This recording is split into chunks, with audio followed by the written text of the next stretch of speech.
Hey all, Board Game Rancher, where you'll find everything solo tabletop gaming and more. Here we are. It's for the month of October 2020, the MVP show, what I played last month, what I thought about it. Let's get after it.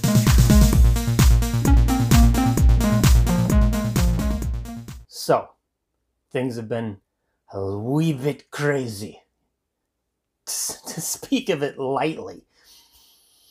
If you're up on it at all with world matters and whatnot, here in the US of A, a huge mess. We've got an election coming. We have a president that has COVID. We have an escalating issue again with the virus in our nation. I'm coming off of a football high. My Seahawks are 4-0. I don't see how football season is going to continue at this point. It's already starting to buckle under infections. And so I'm just going to enjoy it while it lasts. But my, oh my, what a weird world we live in. And here in the United States, it don't get much weirder, at least from what I've ever experienced. And so, all that said, that just sums it all up, right? I mean, that's in a nutshell the craziness that is 2020. But what did I play here for the month of September? Well, I got a few plays in, 36 to be exact. 36 plays across 7 different games. And starting off with a couple of games that I've only played multiplayer, and that is Gloomhaven, Jaws of the Lion. We got a couple more plays of that in, and really that was the 5th level, or the 5th story in the, well, the 5th, whatever, in the campaign. There's like 20 something stories or chapters. I don't know what I'm trying to say. And we got our ass kicked twice. And so we haven't finished the 5th one. And I feel like who I was playing with, my wife and my son, kind of lost their taste for it, you know. And so that's my bad. I should have just brought it down to easy so we could get through it. But they haven't really demonstrated a lot of interest in getting back into it. So it's just kind of sitting. I can see it right over there, just sort of sitting, you know, out of the box, just like it's just, you know, we just put it out in a matter of minutes. No one's really called on it, so whatever. Hopefully we'll get back to that. I don't know. I just have a track record of never finishing campaigns. But Spectre Ops, that's one that the second one, Spectre Ops. Oh, I don't know. It's not. It's a standalone game, but it's the expansion to the original Spectre Ops. And I can't remember exactly what it's called, but we played that, my wife and my son, and I was it kind of reminds me of Scotland Yard a little bit. That idea where one person plays, you know, this bad guy, and the other, everyone else is trying to find the bad guy. It's the same sort of deal, but it was a lot more streamlined, it felt like.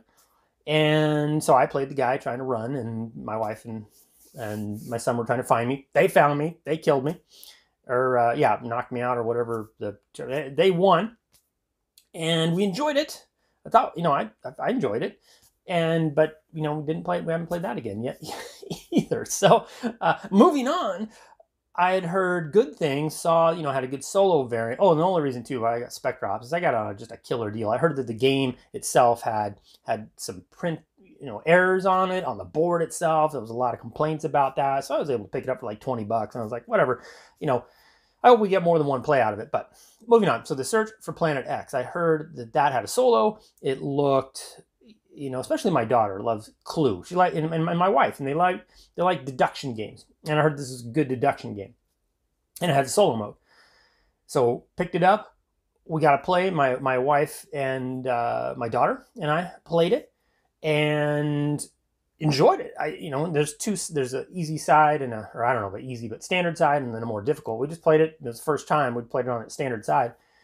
And it went smooth, you know, it was easy to learn, easy to teach, and got right after it and played. I think my wife won.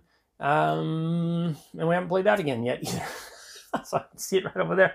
Good grief. I see you over there. Got mechs and minions just kind of set out, you know. It's like my typical house. It's games kind of spread all over the place. But I'm just kind of leaving them out there like just kind of fishing for anybody interested to play, and no one's really bringing it up. You know, gaming is my thing, and I focus on solo gaming because I just have a voracious appetite for it. So let's get into the solo gaming, shall we? And that is, I mean, I just got to bring up the fact that I just put away Space Empires 4X with all the expansions. You know, I had played the base game, and that was basically my MVP for the summer. It just kind of took over once I started playing it, and just had this life to it that it was almost like I just needed this type of game so bad. It was just like missing just this new feeling that I was just kind of getting locked into just playing game after game after game, playing a few games. It's like, I gotta go on to the next. I want to go on to the next. But this game just held me. And so then I picked up, you know, Close Encounters, and I picked up Replicators, the expansions for it. And I can say that, and I've tried. So there you have just so many variations, so many solo variations. And did I already say I played this 16 more times this last month? And so, so technically that would be my most voraciously played game. I didn't play any game even close to that. I played a lot of the expansions, the variants. You've got this amoeba variant you can play solo with it. You can play with a variation where you've got ground troops and you land on planets and you battle there. You can play without that. You can play against, you know, aliens where it has like a true AI, and you can get this app on your phone that makes it so easier. I had it on my tablet. I did some playthroughs of this just to give people an idea of what it's like, how quickly, you know, how easy it is to run the AI when you have the app. If you didn't have the app, it'd be a chore. With the app, it's a breeze. And it just captures all the mysteriousness of you know, what you don't even know what you're going to fight. And that's the way it should be. In the multiplayer game, you have fleets kind of come after you, but you don't know what's coming after you until you lock yourselves in battle. And then you have to kind of expose your technologies. But you don't know, you know, are they coming at you with raiders? Well, crap, I don't have scanners to be able to counter that. You know, all this stuff and all that surprise was so well done and implemented in the AI. It's all there. And so anyway, the variations that you can play against these doomsday machines. Like I said, amoebas. You can play against the AI just trying to crush all their planets. You can play for victory points. There's so many different ways you can play. So it's just really like to taste. And then with the replicators, you can play against the replicators.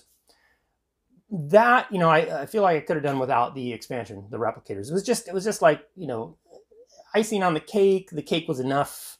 And it just, I got into it. It offers some basically the base game and Close Encounters is all I needed. It's all I needed. And then I'll keep it forever. It's just so much muchiness in just those two, the base game and the first expansion. This is an old game. It was put out in 2011. It's come out, I think it's on its fourth edition now, because it just keeps going out of print, because, you know, and it's I can see why. So anyway, moving on from, so you might check out some of the I just did quick little playthroughs, kind of intro the game, and then just very basic battles. And if you're just kind of interested in what it looks like, what it plays like. Got a game that took me a while from Button Shy Games, and I had kickstarted this game. It was Universal Rule, and it's just a card game, but the same guys that made Spectropolis. Spectropolis, is simply the best solo little mini card game ever, in my opinion. And it has become, you know, it's their most popular game by far. It's a bit of a phenomenon for them. Really brought them to the forefront of interest, and really, there's been no game. For me, anyway, I actually haven't played a lot of their games, but I got Universal Rule, which is sort of a very quick 4X experience with just cards, and it's just too simple for my taste. It's fine, and the solo variant is whatever, but I don't know. I just felt like I could give them another shot, and I mean, it just took I kickstarted this game, and then I got the notification saying it's coming, and then it never came, and then like a month later, I was like, you know, maybe I should email someone trying to find out, and I did, and then it took like 3 or 4 times over a period of 2-3 months. And I was just kind of, you know, with the whole COVID and all that, I'm just like, everybody's it's wonky, whatever, but it just took forever. Finally, the game got sent to me, I think, couple, 2, 3 months after other people had gotten it or whatever. I don't know what happened with there, but anyway, and I got the game and I played it 7 times, like all in one day. 1 or 2 days, I don't know. It's really easy to learn and play, and then I put it away, and honestly, I don't know. I don't know if I'll bring it out again, maybe. But it was, it was like 20 something bucks. I feel like for the time that I got out of it, it was well worth it. But yeah, it's just that fits the category, the light solo gamer that's looking for something real fun. Nothing beats Spectre for me. This doesn't even come anywhere close to that satisfying experience. I haven't kickstarted really anything for a while now. I just got something from Anachrony and something from Cloudspire, some new expansion stuff there coming. But Agropolis, I think is what it is now, it was just being kickstarted, and it's supposed to be Spectre, but Agropolis, I don't know what the difference is. I didn't really care. I backed it. I'm staying away from Kickstarters right now because I'm just so over it. I'm just so sick of Kickstarters and just the lack of accountability. It's driving me up a wall, and I'm letting it drive me up a wall by continuing to back them. But I'm going to get to a game that just showed up like 2 hours ago on a Sunday on my doorstep that I've been waiting for over 2 years, that I backed over 2 years ago. We'll get to that. But so Universal Rule, 7 plays, boom, done. The Magnificent. So the Magnificent, which I believe is made by the same designers of Santa Maria, which I'd been eyeballing for a while and never picked up because it just looks too, I don't know, too samey. It just looks like every other farming game and I played so many farming games, just looked like Agricola, right? I mean, just like it reminded me so much of that, and I've kind of gotten a little tiresome of Uwe Rosenberg games and stuff, but this game looked more up my alley. I was a big fan of Tricurion and a big fan of kind of that polyomino thing where you cover up stuff and you get goodies for it, and so I got this game, and I decided to give it a shot and played it, and I played it 5 times, and I did a review on it, and I liked it. I mean, honestly, there's like nothing I could really say that was bad about the game. I thought it was a pretty wickedly clean design. It played so quick, so smooth, and it just kind of lent me wanting to try it again. I want to try it again. Very hard to I don't think I've ever hit that 200 point mark. So I've been kind of stuck on it, and but I know now I'm looking. I only played it 5 times, but that's weird. I feel like I played it more. Maybe not, but ultimately, because it's just a beat your own high score, it can't hold that much appeal to me for too long. While I'm playing it, it's just like, the best candy ever, or something, the richest cheesecake, and it's like, but then it's like, I've had enough, kind of that feeling. But it was so good, and then, it'll take a while, and then I'll be ready for some super rich cheesecake again. But a game like that can't hold my attention for too long just because, it lacks the AI and the complications and stuff, which the interaction going up against an opponent that I really enjoy, and it's not there. So I guess that's be the one bad thing. It's not really just the way the game is, though. You don't need an opponent. I think it was perfectly implemented solo variation for this type of game. I have no complaints at all. It's just not a game that would have a lot of staying power with me.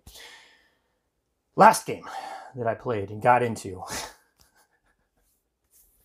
This game. BIOS Genesis. Holy shit. This game. Immediately as I was trying to get in and learn. So this game is the most complicated, heaviest little game in the smallest box I've ever come across. And I ordered it, and I was like, it was like 40 something bucks. And I don't know. I just hadn't put together like what this... and I get this tiny little package, and I look at this box. I'm thinking, what? That's it? No, I paid what for that? So there's that. But, aside from just the value there, I'm going to compare it to another game that I just paid 40 bucks for. And I'll tell you, from a component and quality standpoint, there is no comparison. But I'll get to that. BIOS Genesis is like, you have to study. It's a study. I mean, the manual is just the finest print that I mean, I've got to kind of like hold it, I'm looking at it. And then you have to decipher all of these words. It kind of reminded me of Renegade. When I played Renegade, which is a solo, and I love this game, Renegade. Solo, playing it, solo is just, it's a fantastic experience. But it took a while to get past the jargon, of being hacking a computer and trying to learn all that terminology. It was mixed in with trying to learn the game. It was in the rule book, and you had to kind of it was like a barrier to just learning the game and just learning these colors just did basic things. And that's it. Once you wrap your head around that, it's not that complicated. This game, I've come to find out and it's far more complicated in that way. It's the same sort of thing. It just takes forever. And I mean, it left me feeling like, why am I doing this? It's like, I was running these, like what do you call it? Cost benefit analysis or something. It's like, I'm spending so much time on this game when I could be doing so many other things. But I just felt like I had, and so then I started checking out videos, and there's a couple videos that had, some playthroughs that helped me solidify it in my mind. But you just get the biology and just the complicated verbiage that you have to surmount in order to start to ingest this game and its mechanics does such a, I think it's totally, it didn't need to be like that. I mean, I feel like this game would have so benefited from, because again, it just has sort of this color scheme thing. It would have so benefited, just like, okay, there's 4 stages of life, and you want to get to the 4th stage to get the most points or win the solo game.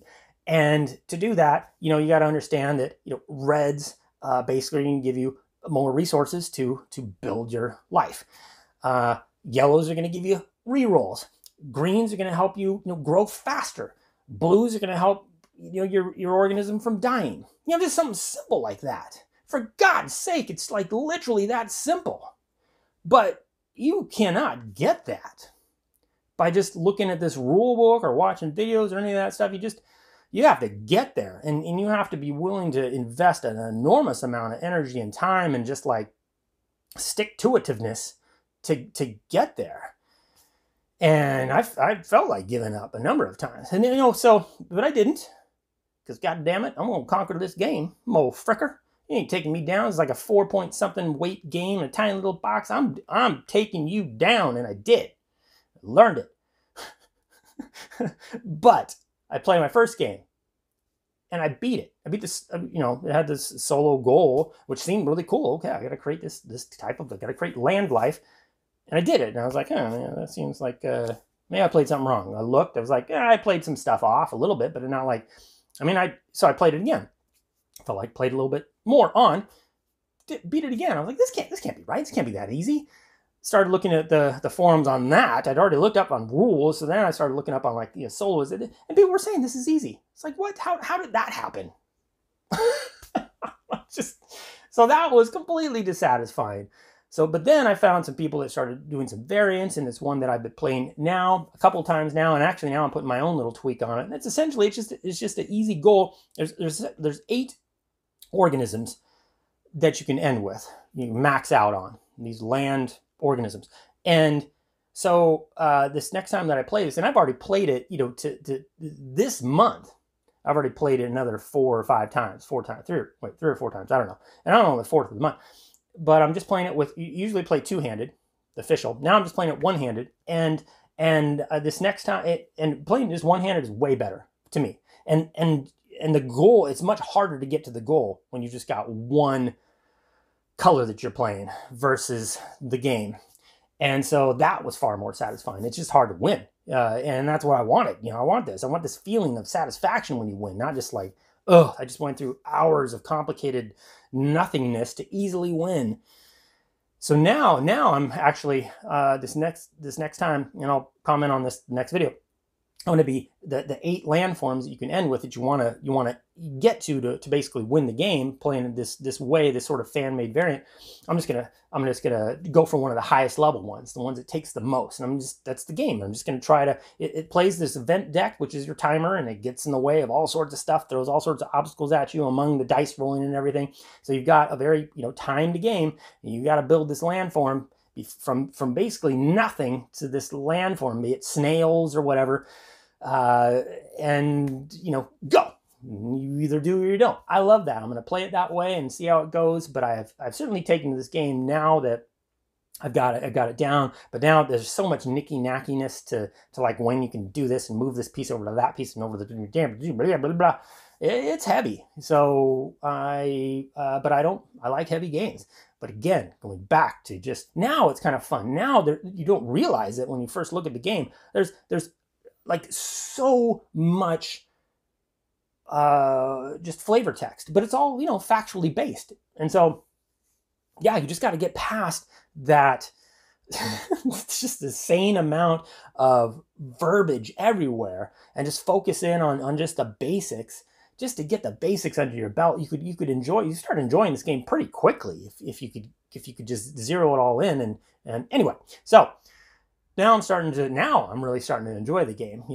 I played 7 games in, and I really think there's something there. But to get a player variant and then my own variant on top of that variant seems odd that I had to go that far to get there. But I want to enjoy this game. So I'm looking forward to reporting more on that in the future. So that out of the way, if I had to zero in again on a most voraciously played game, Space Empires 4X would take it. I mean, I did that. Just lived on my table for well over a month. And, I got another 16 plays in. But it basically, it's obviously destined for a top 10 appearance for the year for me. The most disappointing game, I guess, would be Universal Rule, just because, I don't know, just took forever to finally get it, and then I got it. It's just, very underwhelming compared to Agropolis, but I am looking forward to Agropolis, which is now only the 3rd game that I've kickstarted, that I have out and I'm waiting for, but I just kickstarted it. Tekhenu, Obelisk of the Sun. So the new Teotihuacan game by Danielle Tassini, I think, and David Turchi. I just started playing that this month, and I've already got like 5 plays into that. And tell you what, it was so easy to get into after you played and experienced Teotihuacan. This is just a system. This is just a system they do, and it's another great game, another great system. It's actually more streamlined. To me, oddly enough, I found on BGG that it's heavier weighted, and maybe, I don't know, from a multiplayer standpoint it is, but from a solo standpoint, I felt like it was easier to grasp than Teotihuacan. And maybe that's just because there's some similarities too. I mean, even just the way the solo variant looks, it has this weird little pyramid scheme that determines the AI's actions, and it looked the same. I was like, aha, I've already been through this before. But actually, it felt easier to implement. So anyway, having a great time with that, but I'll comment more on that later.